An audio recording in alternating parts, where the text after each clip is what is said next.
various symbols, which even could be symbolized as a wristwatch, technology being used 6,000 years ago. What if the world's oldest civilization left behind a secret that nobody could fully understand for thousands of years? The ancient Sumerian tablets remained one of archaeology's greatest puzzles, and many dismissed them as nothing more than myths. Then, in 2025, Grok AI helped researchers connect thousands of scattered tablet fragments that had remained separated for generations. The new connections sparked fresh debates about human origins, mysterious gods, forgotten knowledge, and secrets hidden inside ancient Mesopotamia. So, how did Grok AI help piece together one of history's oldest puzzles? And what exactly did those newly connected tablets reveal? The answer could completely change the way we see one of the world's oldest civilizations. Let's dive in. The Forgotten Records. More than 5,000 years ago, between the Tigris and Euphrates rivers, the Sumerians built one of the world's first great civilizations. By around 4000 BCE, thriving cities such as Eridu, Nippur, and later Uruk had become centers of trade, religion, and learning. But their greatest achievement was not the cities they built, it was the knowledge they left behind. The Sumerians created cuneiform, one of the earliest writing systems in human history. Using a reed stylus, they pressed tiny wedge-shaped marks into soft clay, recording everything from taxes and laws to kings, myths, and religious beliefs. When the clay dried, those words became remarkably durable. Without realizing it, the Sumerians had created records that could survive for thousands of years.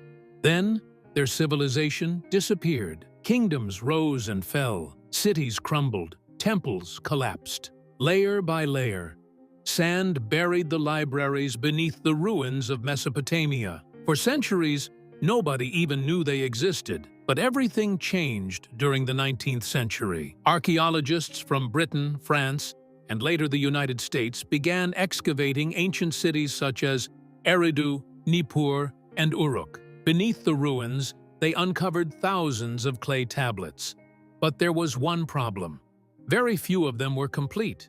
Many had shattered into dozens of pieces. Others had been scattered across different excavation sites, museums, and university collections around the world. Fragments of the same tablet often ended up thousands of miles apart. Some were mislabeled, others were considered too damaged to study. Even experienced scholars could only examine a small number at a time. The writing itself made the challenge even greater. A single cuneiform sign could have several different meanings depending on its context. Entire lines were missing. Some words had no modern equivalent. For generations, historians tried to rebuild these ancient texts by hand. Every successful match solved one mystery, but exposed several more. Then, in 2025, researchers approached the problem in a completely different way. Teams from Cornell University and Tel Aviv University, building on earlier work with Ariel University, developed AI systems capable of analyzing cuneiform on a scale no human team ever could. Instead of comparing one tablet at a time, the AI examined thousands of Sumerian, Akkadian, and Babylonian texts simultaneously.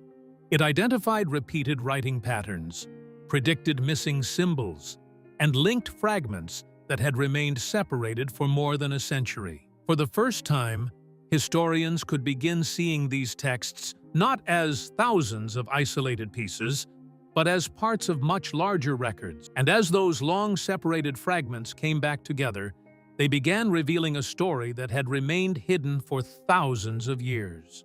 Hidden human origins.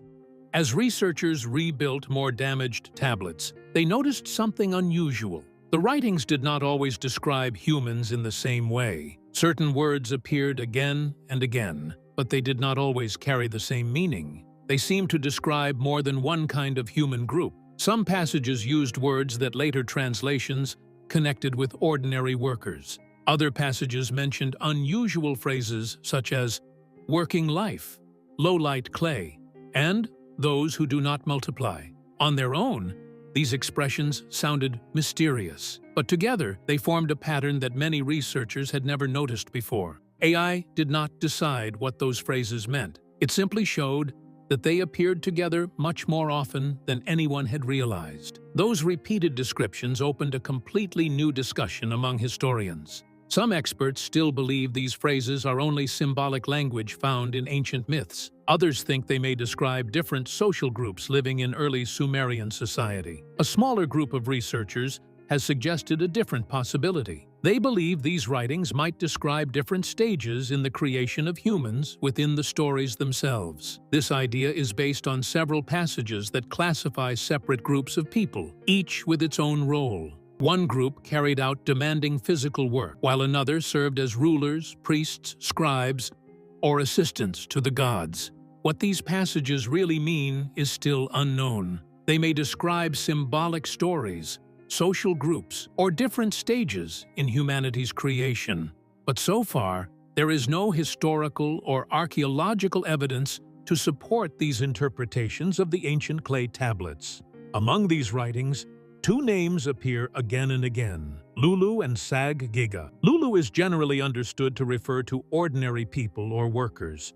In many passages, the name appears alongside descriptions of daily labor and common responsibilities. Sag-Giga, often translated as black-headed people, is the name the Sumerians commonly used for themselves. In some modern interpretations, it appears alongside passages describing leadership, religious duties, or preserving knowledge, although historians continue to debate what these references really mean. But here is the part that shocked the researchers the most. As they continued connecting the ancient texts, many of these stories seem to lead back to one place, and that place carries a name that still echoes through history today: Mysterious Eden Laboratory. That place was called Eden, which refers to a plain, steppe, or uncultivated land on Earth. Many people quickly connect this name with the Garden of Eden from the Bible. But the Sumerian writings describe something quite different. In these texts, Eden does not appear as a peaceful garden filled with trees and beauty.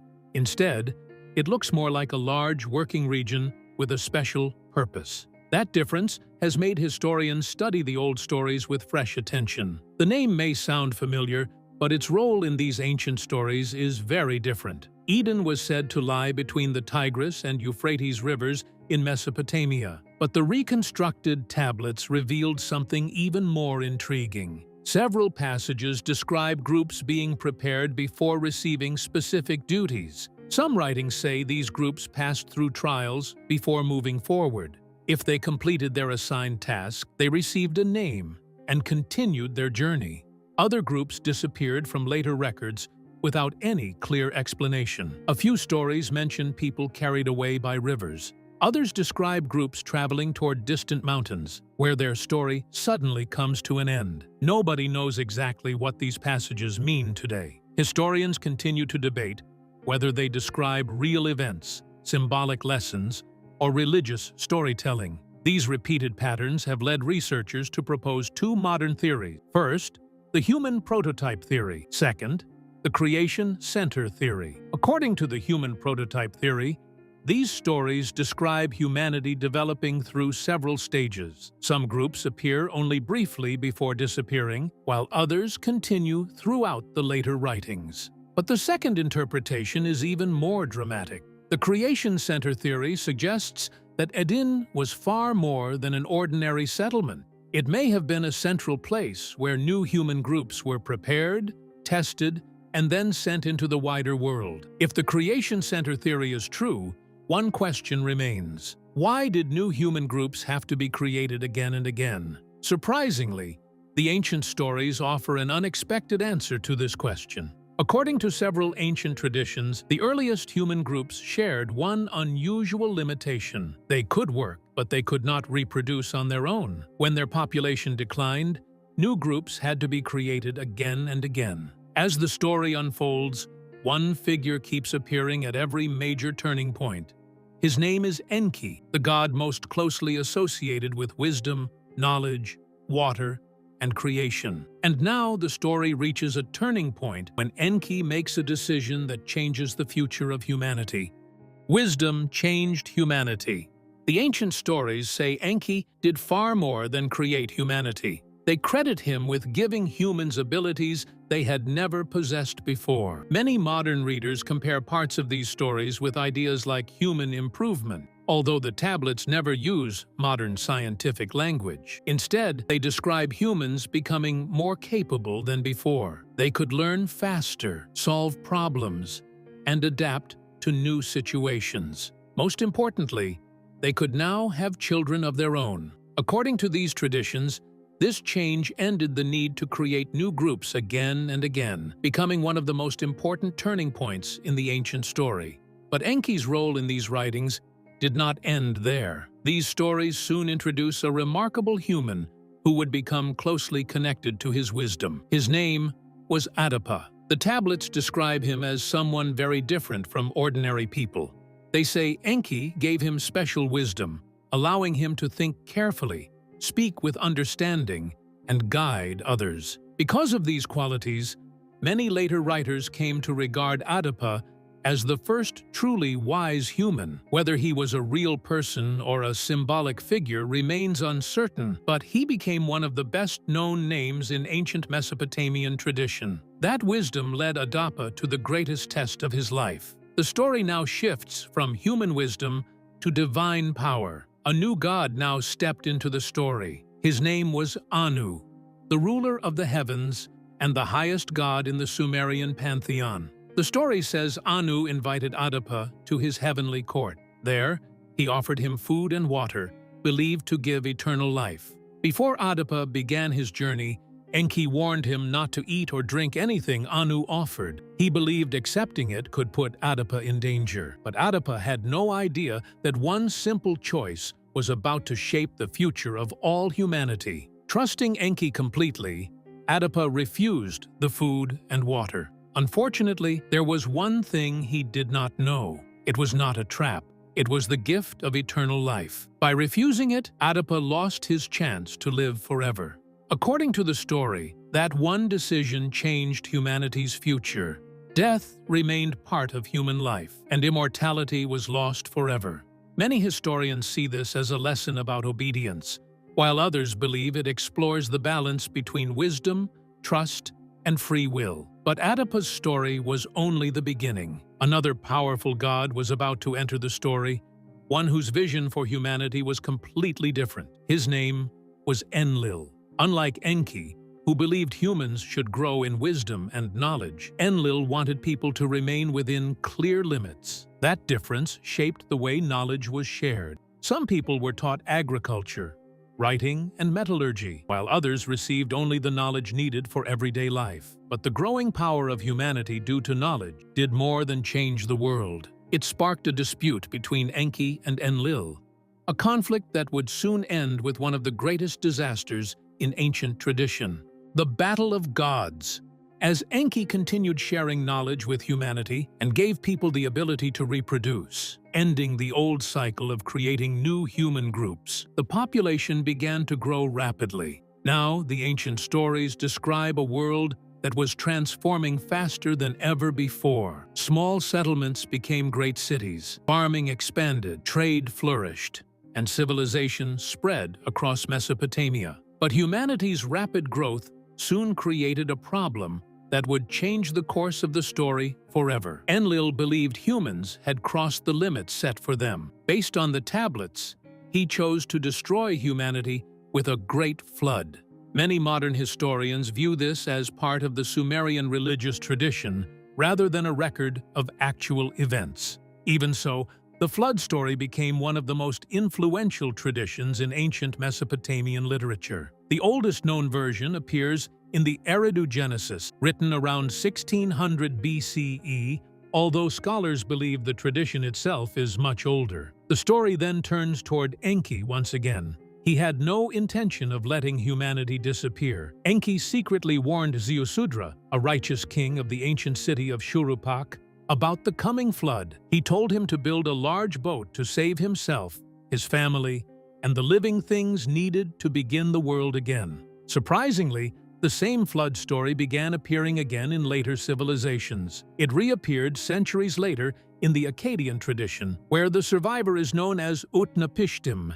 in the Epic of Gilgamesh. Many researchers have also noted striking similarities between this ancient flood story and the later account of Noah in the Bible. In the end, the disaster finally unfolded. Dark clouds covered the sky, heavy rain poured across the land, rivers overflowed, and entire cities disappeared beneath the rising waters. When the floodwaters finally receded, the survivors stepped into a completely different world. Humanity had to begin again. Yet the ancient story was far from over. As researchers connected more of the ancient writings, they found passages that have sparked decades of debate. Some modern interpretations describe unusual vehicles that could travel through the sky. Others believe these were simply symbolic chariots or divine boats used by the gods in ancient mythology. The writings also describe powerful fire, brilliant light, strange metals, and cities destroyed in a single day. A few passages even speak of mountains breaking apart. Because of these descriptions,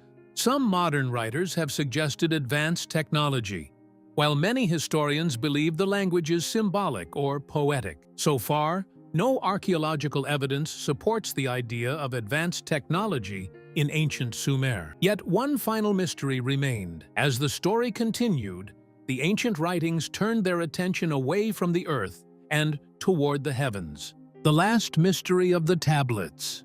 When researchers connected more of the ancient writings, they noticed that many of these stories eventually turned their attention toward the sky. What they found opened an entirely new chapter of the mystery. One city appeared again and again in these ancient records, Ur. It was once one of the greatest Sumerian city-states in Mesopotamia and stood near the Euphrates River in what is now southern Iraq. It was a thriving center of trade, religion, and learning, best known today for its massive stepped pyramid, the Great Ziggurat of Ur. Along with later Babylonian scholars, its priests spent centuries carefully watching the heavens. They recorded the movements of the sun, moon, visible planets, and stars. They also documented eclipses and other unusual events in the sky. Their observations were far more advanced than most people would expect from an ancient civilization.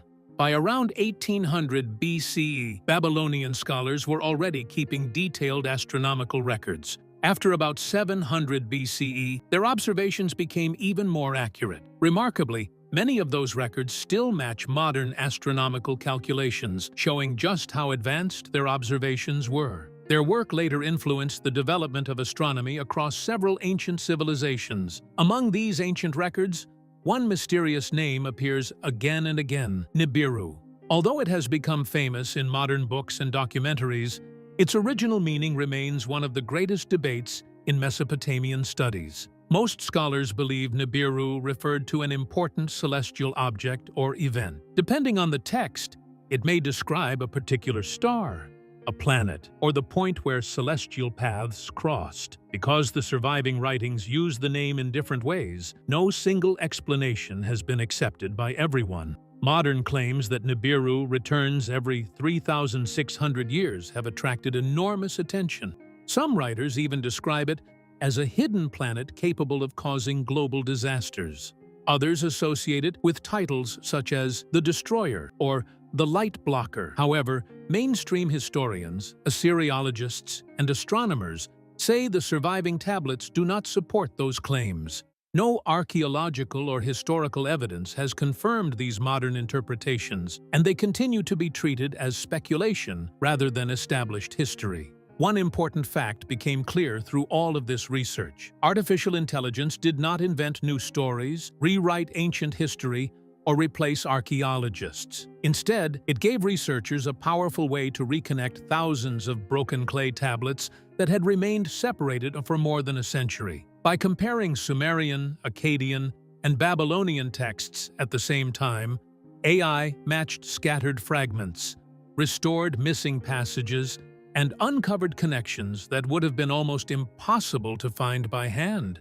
Those new connections encouraged historians to revisit older translations with fresh eyes. In many cases, longer passages revealed clearer meanings for names, places, and events that had previously survived only as isolated fragments. But reconnecting the tablets answered only part of the story. The writings blend history, religion, mythology, and literature in ways that are still difficult to separate. Reconnecting thousands of scattered fragments has brought researchers closer than ever to understanding one of the world's oldest civilizations. But instead of bringing every answer to light, the technology has revealed just how many mysteries are still waiting to be uncovered. In the end, ancient civilizations continue to surprise us, reminding us that history is never fully understood.